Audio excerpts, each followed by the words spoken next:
Good Thursday morning. This is 106.1 KYVZ. Joe Zurich visiting once again with Ag meteorologist Chris Sramek at Decision Weather Now, as well as America's Weather Streaming Channel. Chris, a little precip last night and some fog out there this morning. Yeah, Joe, we had some scattered showers that worked through during the overnight hours, and it's kind of rotating around that upper level low that's now spinning right in southeast Colorado and southwest Kansas along that Oklahoma border. That's going to take a track across southern Kansas here today and eventually get to Missouri this evening and overnight. What that has is we're kind of in that dry slot. The overnight precipitation gave us anywhere from a point or two of precipitation, some locations up to a tenth of an inch, maybe 1,500. We've got 9 points being reported up at Ludell Co-op Observer Site. And then we've got precipitation this morning rotating around that low. We've got snow out there in Lyman, Akron, and Fort Morgan. And then we've got freezing fog and 28 degrees in Burlington. Out there where it's snowing, it's 30 degrees. You get to across the Kansas line into that Imperial down to St. Francis and through Goodland, we're sitting at 32 to 34 degrees. And then you get on Highway 25 and we're hitting 34, 35, 36 degrees up there in McCook. So we're sitting above freezing on the Kansas side. If we see any precipitation as that upper level rotates through here later this morning, this afternoon, be another round of shower activity. We could pick up a tenth to a quarter of an inch of total precipitation. That area precip will move off to the east this evening and tonight, and the skies will clear. Our daytime temperatures will be in that 40 to 45 degree range.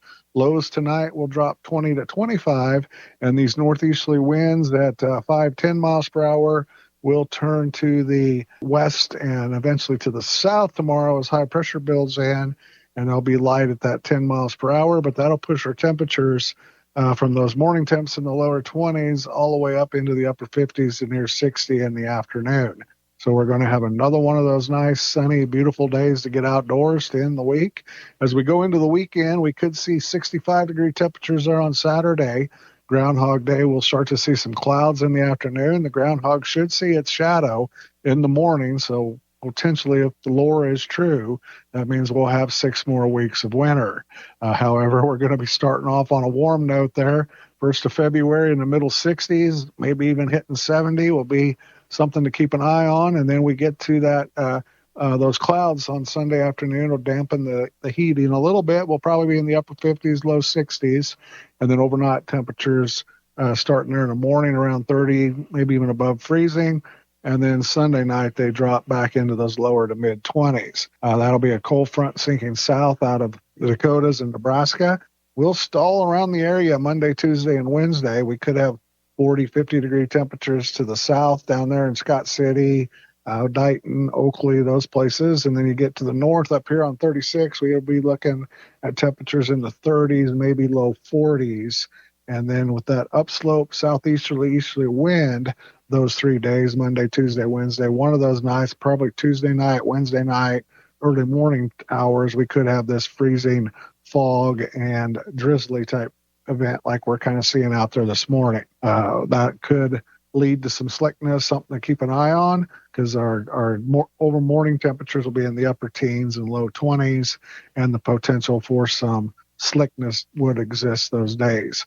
Thursday, we warm back up, and then we got another low pressure kind of switching the pattern to some northwesterly flow. In the long range, we got a system that'll come from the northwest, the 7th, 8th, another one around the 11th and 12th. Those could give us some of those light variety of snow events in the 1 to 3 inch type range and keep those colder temperatures, upper 20s, 30-degree temperatures, lows in the teens, which is more typical what you would see in the wintertime. All right, once again, that's Ag meteorologist Chris Sramek at Decision Weather Now, as well as America's Weather Streaming Channel. For KYVZ Radio, I'm Joe Zurich.